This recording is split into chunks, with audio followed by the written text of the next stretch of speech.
Okay, so episode 7 of the podcast, we're joined by Paul Hurrion. Nice to see you. Thank you for having me. Not at all. This is the benefit of the PGA show. You know, we're other sides of the pond, and we don't get a chance to get face to face. We chat on the phone from time to time, but this the PGA show affords us the opportunity to do this type of thing face to face, so it's really good.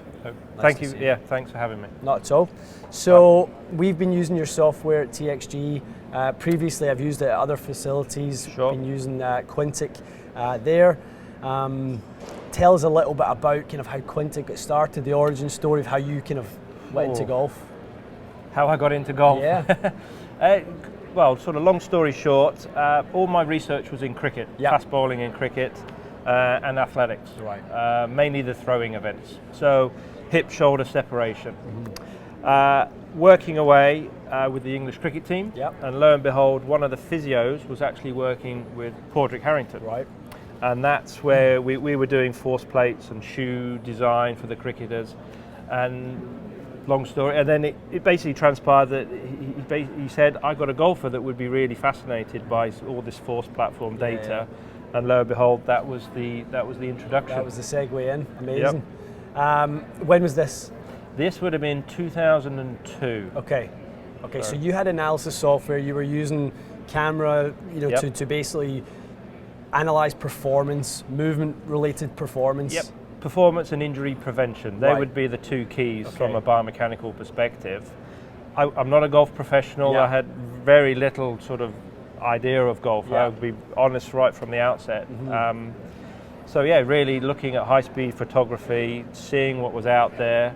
Then you start doing research into the area, and from a putting perspective, next to nothing, to be honest. I'm going back those, obviously Dave Peltz, there were things, but from a lit review and a scientific peer-reviewed papers, very, very little. Not much going on. No. Yeah, I mean, at the time when we first discovered the system, we were looking for something to match what we had with TrackMan. At the time, we were starting to get very sophisticated into reading club delivery and ball flight. And we just, at the time, we didn't have something for that. So we actually used a system, an older system that was used by Nike and Tiger Woods, and 7 camera-based system. And it looked great, but it never gave us the ball data. Well, absolutely. And I suppose from my side, Yes Golf were probably one of the first to actually try and implement some of this technology. Through Harold Swash. It was when I first met Harold all those years ago with the C Groove. And literally with our video software, we had one putt and then we filmed another, and you'd play them side by side and you'd synchronize them and you'd see the difference of the half black and half white ball. And it just went from there. Looking at obviously ball performance and visually seeing it to then getting it numerically. And I think there's been a big evolution of just you learning more and more each day, and how the ball and the club, what matters. So how many systems have you got sort of out there now in the international club fitters market? Well, I'd good couple of hundred. Yeah, for sure. And I think it started R&D. The major manufacturers, if you like, have been using it for a good number of years now. Again, they realised what it was able to do. I think it would cut a lot of time off their, say, a phantom camera at high speed, and it would take an age for that data to get processed. Now they can hit robot testing putt after putt after putt, and it all gets crunched. Do you think that putting's sort of been an afterthought of data and in the past, performance-related data? Yeah, no question. I mean, I think nowadays people. They're not going to buy a set of clubs without getting them fitted. That's right. I think certainly shouldn't. They certainly shouldn't. No, but I think that message is pretty clear now. But yet, putters, we're still happy to go into and just pick out any old putter out of a corner of a room or wherever it may be, a hand-me-down from father to son, mother to daughter. That drives me crazy. But it's now we're able now. I think we're really able to prove what works, what doesn't work, and it's from a coaching and a fitting perspective, it's all about feedback. And I think that's really what the system is able to do. You hit a putt, there's all your data, And again, the system doesn't care whether it's a 12-year-old junior, That's right. a robot, a major champion. It's up to you how you interpret that data to make a difference. Well, with working with, putting, have you seen in the last 5 years putter technology change dramatically? Oh, but yeah, very much. And I think a lot of that has been driven by the ball. And there's nothing wrong with it, the obsession to hit it further and further. No problem with that whatsoever. But as a result of that, I've got some pretty good data to prove that the PGA Tour performance actually dropped off after the Pro V1X came out, and then everybody followed suit. And effectively what that was is the compression time, putter on ball, got shorter. Yeah. When you look at it at 50,000 frames per second, the club and ball are in contact for a good few frames. Yeah. But with the harder balls, that got shorter. And basically what that did is put more emphasis on face.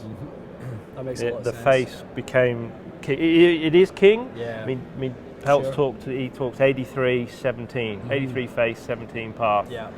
The data we did, it's like 92, even up to 95% now. Wow. on face. Now, what do people do to work on face? Right. I think the coaching and the teaching, they're still obsessed with path. Yeah. Mainly because you can see it. Yeah. Right. It's very tough to see face add impact, so you need a system to measure that. So, going back to your question, I think the manufacturers realize this. They're never going to change the golf ball, so they have to change the face. So putters for me now that are sort of older than 2012, 13, 14, but you still want to use a new ball, you're putting yourself at a disadvantage. So Yeah, I mean, on the ball and when we ball fit, we always, try to give that message. It's green back. Don't worry about the driver too much. The driver will react fairly similarly with most golf balls now. It's designed that way, and the ball's designed that way. So, certainly when it comes to the putting, get comfortable with it is. But that's a fascinating insight that sort of contact and the impact and how long that lasts obviously has an impact on obviously start direction based on how long they are in contact. Definitely. And then we're also seeing different golf balls will have different impact ratios or smash factors or from the full side, and having a player deliver the club exactly the same and changing balls. We did a study last year where we took 10 balls off the tour, different manufacturers, and you put them all through robots, and there are some significant differences in how the ball comes off.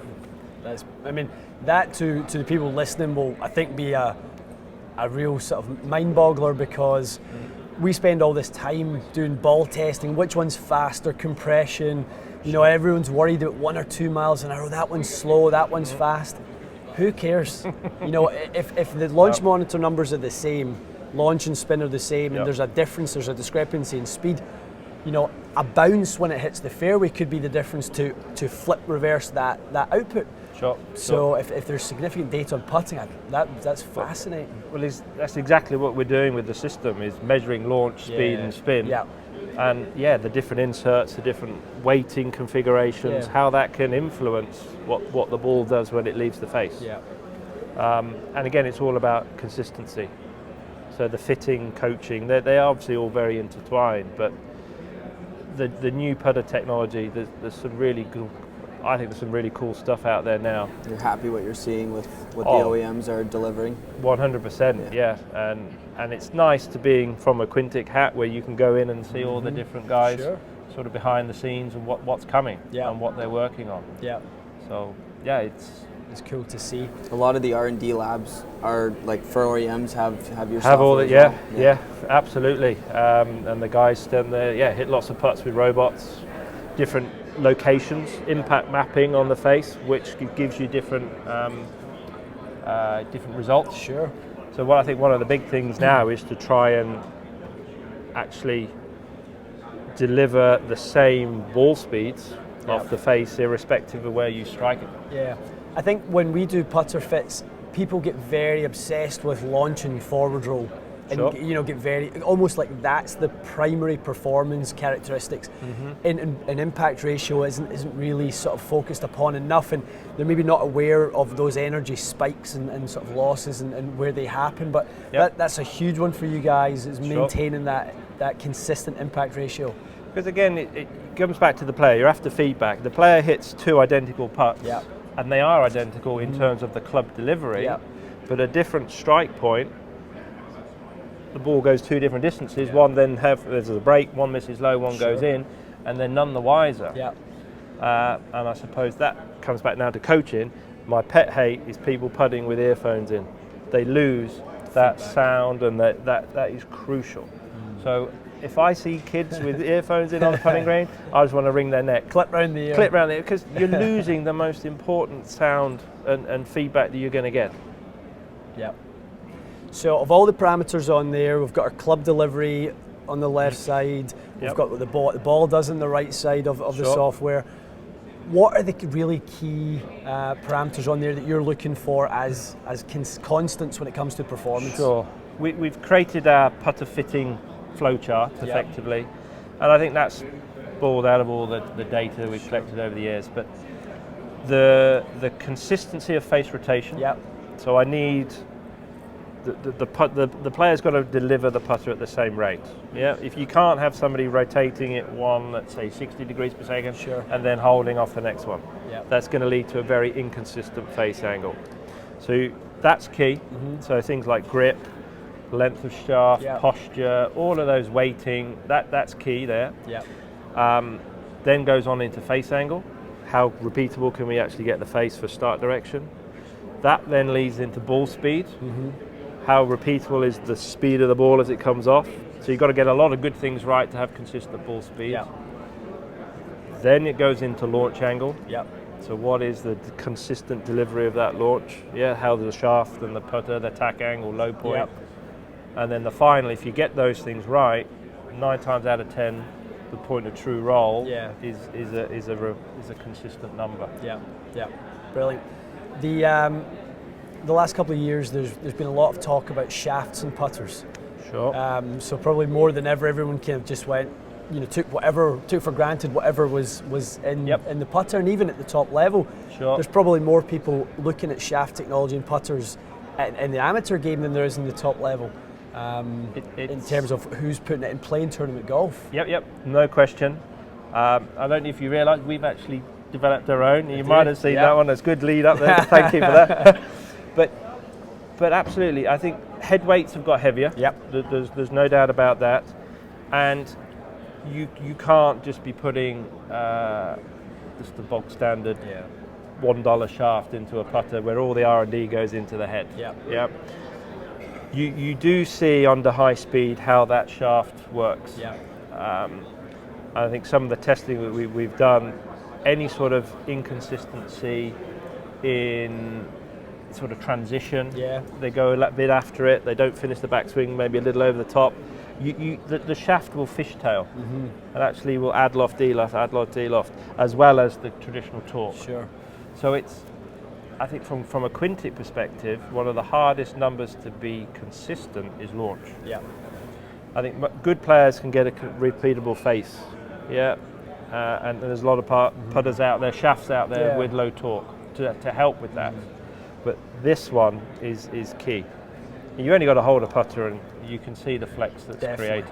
And that's that's that pressure, like you said, when you're starting to get up into the 400 gram head weights and things like that, and you're on a fairly slow green and you've got a 50-foot putt, there's a lot going on down there. There is a lot happening. There is a lot. So in your opinion, obviously you've been working on that and you've got some significant data to show that the evolution of the shaft and putter is a really useful tool to help. Absolutely, because and I think the problem, you can't just put a metal poker in there that's completely stiff, because then the player loses the feel. And effectively the sweet spot becomes a pinprick. So it's that trade-off, trying to find something that still feels nice and playable, but yet still got the performance when it comes to delivering that putter. We do a lot of re-gripping now, and for oversized grips and super strokes. Obviously in the market it's a big player. What have you seen from a data standpoint to show some differences for players? I know we talked a little bit about there can be changes in impact ratio and things like that with different grips. Yeah, grips. I think probably the grip would be the face rotation. Sure. Would be the biggest thing there. Probably your traditional putter's got a very thin, go back 10, 15 years, very, very thin, very, very thin Studio. grip. Yeah, exactly. And often leads to a lot of face rotation. Right. And again, just like with the full swing, you're trying to match face and path as it's coming. You don't want that face path angle deviating. I think one of the parameters for me would be 1 degree. If you can keep it within 1 degree through impact, you're going to be pretty happy. Yeah. But you will get people, as I said, working on path, but have a big sort of arc. So the face is open pre-impact and closed post. Mm-hmm. And changing the grip size can have a big impact in that one. Yeah, we see that for sure. And the effects of counterweighting as well with putters? Sure, I think that's partly to the head weight, trying to make the whole putter feel more balanced, to bring the swing weight back neutral. Yeah. But what that does is obviously increase the overall weight of the putter. And I do think the overall weight of the putter is a big part to play. You wouldn't give like a heavy putter to a junior. Why should that have somebody that's 6'4" and 200 plus pounds? Yeah. It's going to be different. We do find, as if you took the same putter and you increase the weight, so you have 6 different models, there is definitely a bell curve where they can't square the putter. They get a point where they can square it, and then if it gets too heavy, they lose it again. Right. So it's finding that optimal combination of overall weight, head weight, grip weight that the player can dial into. I mean, it makes sense even within our fittings of irons and drivers. If you go too light, you can send that player's gonna have a certain miss, and then if you hit that certain weight that's perfect for them, everything comes together. Sure. And then if you go too heavy, you'll see it go again. Yep. Absolutely. In terms of a takeaway for everyone listening, what could you say, or what kind of little pieces of advice could you give that will give a kind of very broad sort of route for improvement? Sure. I think get your putter fitted. Right. A lot of people still not doing that. No, absolutely they're not. And part of that fitting process is understanding where you aim that putter. Mm-hmm. So colours, lines, offsets, hosels, all of that can make a big impact in how you actually address the putter. Right. Let's get one that you can aim. Then from a coaching and a perspective, you've got an 8-foot putt and it misses on the left edge. I need the player to understand why it's missed. Yeah. If they don't know why it's missed left edge, we're in big trouble. Yeah. We're in big trouble. Most guys, you hit a shot and you pull it left edge of the fairway, left semi. If they're having lessons and an understanding of the game, realise what they've done. Yeah. On the putting green, no. Yeah. We noticed that a lot of times through a putter fitting, first thing that you look at the client, their alignment is often way horrendous. out. I mean, my alignment's horrendous, but it's when you stand behind someone, you look at it. You just wonder, well, it might not be the putter right now. It could be the person themselves. Sure. So the alignment and posture are key. I mean, I say things literally 95% of putting is posture. Yeah, you know if they're going to miss it before they've even pulled the trigger, or they've got one hell of some hand-eye coordination to get that right. Yeah. So, and the last thing you want is a misaim and a misread trying to compensate for a putt. Yeah. Who are some of the kind of people you've had on the system that have just been almost robotic in their ability to recreate consistent numbers? Well, I go back in the early days, David Howell. Tyler was phenomenal, wasn't he? He was a machine. Yeah. Absolutely incredible. Very impressive. The next guy, that obviously Quintic, very good at pace. Yep. Not as brilliant in face control, but face and the ability to call out where it was and the speed was incredible. And then I'll go Danny Willett. Sure. His hole was alignment. Yeah. The issue with alignment, and the goal was to be the best player inside 8 feet, and that was alignment, contact. and that it was as simple as that. Yeah, yeah. And the ability to know, again, we call out the numbers where it hits it on the face. Yeah. And I think that's really important from a coaching and an understanding of what's happening. Yeah. I'm sure you get guys to hit shots and they call out numbers, launch angles before it appears on the screen. Yeah. Yeah. And I would always encourage coaches not to just look at the screen, to actually predict what's going to come up rather than just watch the screen. Yeah. Oh yeah, that's happened. Yeah. And I do that all the time with Quintic. Players hitting shots, right? I'm trying to work out what they're doing before I kind of look at the data to see if my eye is still seeing what I think I'm seeing. Yeah. Yeah. Absolutely. So, and I love the fact that you get players hit putts. Where's that high, low on the face, heel, toe? Mm-hmm. What was the launch angle? Yeah. What was the speed? Yeah. And they get good. They can get good. I've got some good juniors that are calling out this data really pretty spot on. Impressive. That just gives you confidence when you're out on the green. Yeah. Their awareness of what's happening. Yeah, in an era where we're so focused on speed, how far the ball is going, everyone's trying to hit it further and further. I really feel, a sort of responsibility as club fitters and people who have, a platform to have a voice, to do stuff like this and kind of get this message out there that people are not being fit for putters. They're overlooking it. They're still going down and going, yeah, I like the look and feel of that one. I'll give it a go without any feedback or any kind of logic behind what they're doing. What you said it earlier, hole backwards. I think too many people go the other way. Sure. And I'm a big believer in that. Yeah. Work out how to get the thing in the hole, and then we can build that back. Yep. Athletic ability can come, and we can get the driver later. But Sure. somehow, what are the fundamentals to get this thing actually in the hole? Yeah. No, it's awesome. Well, hopefully there's a lot of people have listened to this, and this is kind of Sure. striking a chord with them, and they can maybe make a change in their own mindset and get to someone, whoever it may be, their local club fitters, and start doing some work and getting fitted for the right putters. Get fitted for the putter, yeah. Excellent. Sure. Well, Paul, appreciate your time as always. Pleasure. Really do. Thank you for having me. Not at all.